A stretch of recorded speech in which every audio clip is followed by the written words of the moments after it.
Alright, let's be real for a second. If you thought being in Squid Game was horrifying in seasons 1 and 2, just wait.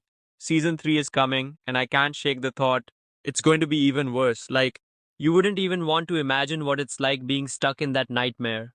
Today, we're breaking down exactly why being in Squid Game Season 3 would suck more than ever. From deadlier games to psychological torment to the VIPs pulling the strings, let's talk about what might happen and why you'd never want to be part of it. Let's start with the obvious, the games. Every season, they've managed to crank up the intensity, making each challenge more brutal and terrifying. Think about it. In season 1, we had red light, green light, a childhood game, but with snipers ready to take you out if you even flinched. Season 2 stepped it up with even more psychological manipulation and cruelty. So, what about season 3? I mean, they have to top themselves, right? A game where you're stuck on a life size chessboard. Except here, every piece you lose, it's not just the game, it's a person.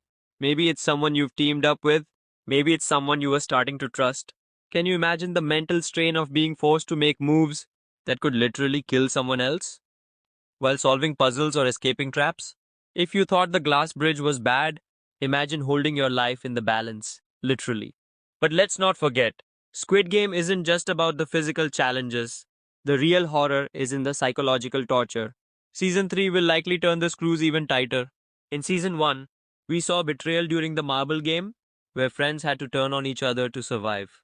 And in Season 2, the alliances, they were fragile, built on desperation. So imagine what Season 3 could do. Imagine being forced to decide whether to save yourself or sacrifice a family member outside the game. Or worse, having to betray someone you've grown close to inside the game. It's the kind of thing that messes you up forever.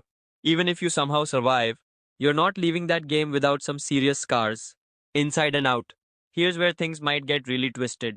There's a strong chance that Season 3 will bring back past players, people like Gihan, who escaped but now carry the trauma of what they went through. But what happens when those survivors are forced back into the game? Think about it. These returning players know the rules. They know how cruel the system is. That makes them both more dangerous and more vulnerable. They've already been broken once.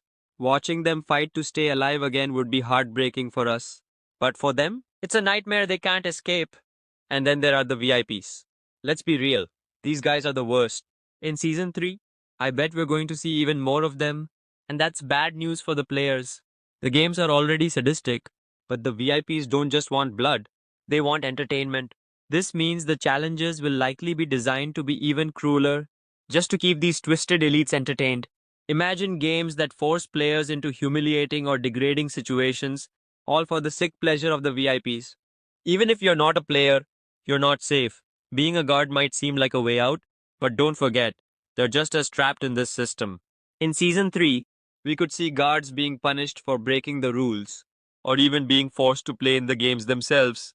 The power dynamic is always shifting, and no one, not even the guards, is untouchable.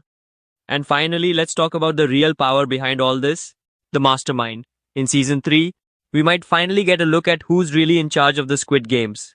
Is it just the VIPs, or is there someone even bigger pulling the strings? This new villain could introduce a whole new set of rules, making the games even more unpredictable and horrifying. And let's be honest, when you're dealing with people this powerful, there's no way to fight back. So why does it suck to be in Squid Game Season 3? Because no matter who you are, player, guard, or even someone on the outside, you're just a pawn in a cruel, deadly game. The stakes are higher, the games are deadlier, and the psychological toll is unimaginable. But now I want to hear from you. What do you think will happen in Season 3? And if you were offered the chance to play for an unimaginable amount of money, would you risk it? Let me know in the comments. And don't forget to like, share, and subscribe for more breakdowns and theories. Thanks for watching. And remember, in Squid Game, no one is safe.